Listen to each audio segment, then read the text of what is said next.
Donc quand j'ai intégré le Créacol via l'alternance, donc j'ai travaillé dans une agence tout de suite, et donc dans des fonctions d'accueil. Les fonctions d'accueil étaient beaucoup plus répandues dans les années 90 en agence. Et puis à la sortie de l'alternance, un parcours classique en agence où j'ai eu la chance d'occuper tous les postes de l'agence jusqu'à directeur d'agence. Et puis après une carrière qui était plus dans la banque privée, et puis après une carrière qui s'est dirigée vers le monde des professionnels, le monde de l'agriculture, le monde des engagements. J'ai passé un autre moment très très fort au Créacol qui était le parcours directeur. Donc Oui. là, on était dans les années 2008-2009. Et donc, j'ai eu la chance d'intégrer le comité de direction du Créacol d'Île-de-France en 2011 avec la création des marchés spécialisés. Et puis après, je suis devenu directeur régional. Et il y a quelques mois, enfin au mois de juin, j'ai validé mon parcours de direction générale adjointe. Voilà.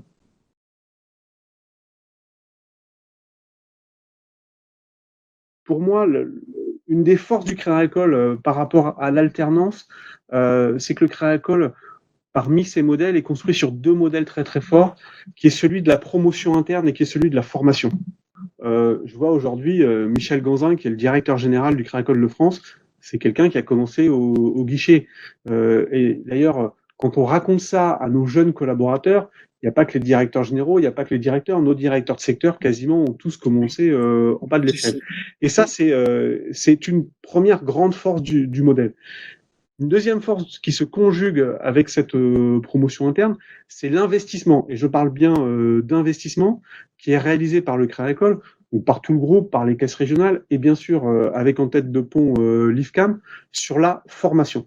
Et ça, c'est vraiment très important de conjuguer les deux, finalement, de se sentir d'avoir une responsabilité dans l'employabilité des collaborateurs pour demain et après-demain, quoi. Et je pense que ça donne à l'alternance, au Crédit Agricole, une dynamique différente. Parce que quand on dit à des étudiants qui nous rejoignent, là, on va vous accompagner, on va vous former pendant 2, 3 ans, mais après, cette dynamique, elle va rester. Et donc, c'est une promesse qui est totalement différente. Mais ici, on a un taux de fidélisation de nos alternants qui est de 50%. Pour bien comprendre le Crédacol et pour bien comprendre sa politique de ressources humaines, la promotion interne et la formation qu'on valorise. Ici, on est dans une caisse régionale en Île-de-France où on consacre un peu plus de 8% de notre masse salariale à la formation, quoi. Donc, c'est des chiffres qui sont très importants et qui sont largement au-delà des minimaux réglementaires. Voilà, quoi. Il faut vraiment marier tout ça, et c'est avec ce type de promesses que je pense on travaille bien avec les gens qui nous rejoignent en tant qu'alternants. La banque, elle a fondamentalement changé.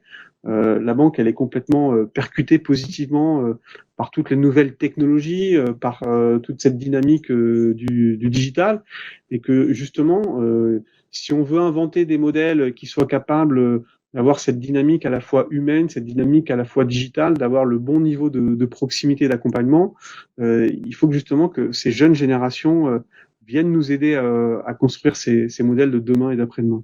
C'était évoqué dans les films que vous avez présentés, et la marque employeur Créacol a beaucoup progressé ces dernières années. C'est d'ailleurs en matière de banque, si on fait un peu de publicité, c'est la meilleure marque employeur. Mais il faut qu'on continue à travailler l'attractivité de nos métiers, et finalement toutes les mains qu'on tend vers les jeunes, que stage de troisième, etc., toute l'ouverture qu'on réalise vont, je l'espère, nous permettre d'aller beaucoup plus à la rencontre des jeunes générations.